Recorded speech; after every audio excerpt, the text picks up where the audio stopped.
this video we will discuss in somewhat in detail about how this TGF-beta intracellular signaling pathway happens in the normal cells and also in the pancreatic cancer cells.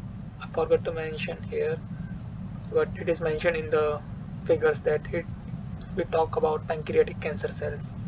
So let us understand what are the different signaling pathways that are activated by this TGF-beta cytokine when it interacts with these receptors, that is TGF-beta R1 and TGF-beta R2. So one of the way that it interacts is via SMAD2 and SMAD3.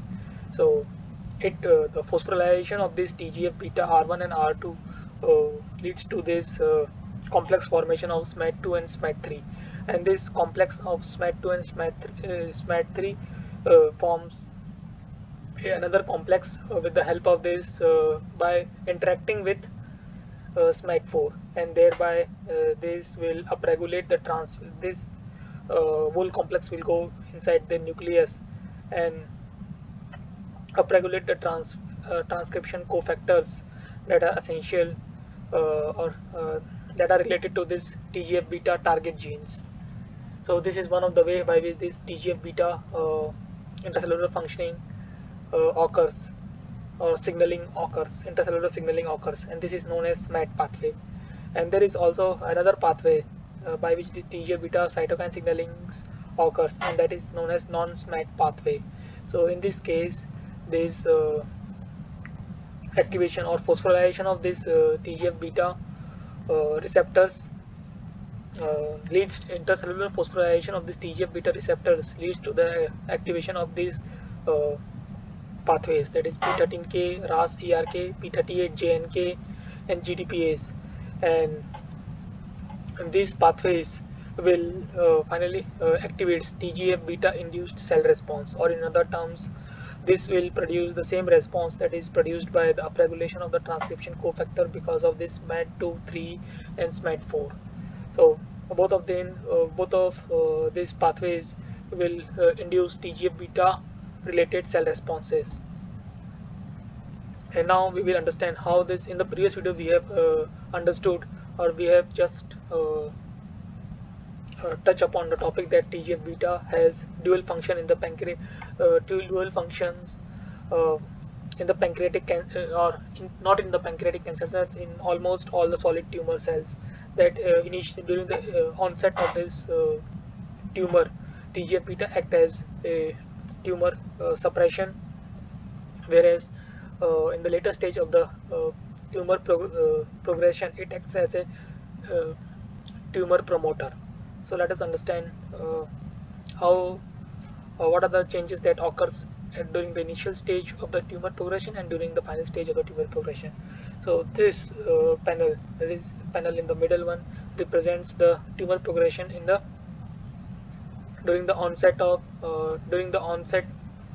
period. So during the onset period, the SMAD4 gene is present within the pancreatic cancer cells, and what happens in this case is that this similar things happens as in the case of this normal healthy cells. Two signaling pathways get activated, and this SMAD2, SMAD3, and SMAD4 signaling pathways get activated, and it will promote upregulate this SNAIL receptors, and this SNAIL will leads to the leads to or drive this EMT, or epithelial to mesenchymal transition, and simultaneously it will repress KLF5, and this KLF5 will on its own promote apoptosis. So in this case, the SNAIL will suppress this KLF5 signaling, whereas when it goes through this SMAD2 and SMAD3 pathway, it will induce SOX4, and this SOX4 will promote apoptosis of these kind of cells. So when the SMAD4 is present within the pancreatic cells, that is usually the condition during the initial stage of tumorigenesis. The apoptosis of these pancreatic cells will be carried out by this SOX4 induced apoptosis because of the TGF-beta intracellular signaling. So this scenario is during the initial stage of the tumor progression, and during the later stage of the tumor progression, what happens is that this SMAD4 will get mutated, and this SMAD4 will get mutated. Because of this, this pathway, that is snail upregulations get affected. Snail upregulations get disrupted, or induction of snail expression get disrupted, and because of this the KLF5 suppression will not occur. And the other pathway, that is through SMAD3 and SMAD4, it will induce SOX4. And when this SOX4 when the SOX4 induction combines with this KLF5 induction, both of them combine together to cooperate for the tumorigenesis. So instead of driving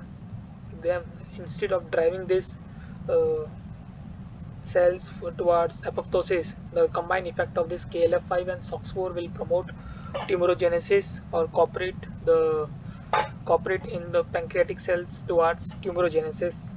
And one of the ways by which they can promote is via helping these cells in the EMT transition, or epithelial to mesenchymal transition, that finally helps in the metastasis of these pancreatic cells, which is even the uh,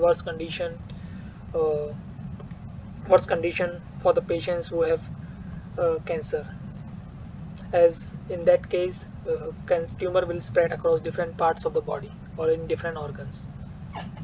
So I hope you have understood how this TGF-beta intracellular signaling occurs in the normal and the pancreatic cancer cells. If you need to understand more about this TGF-beta associated intracellular signaling in detail, you can go through the reference that has been provided in the description. That's all for this video. Thank you for your time.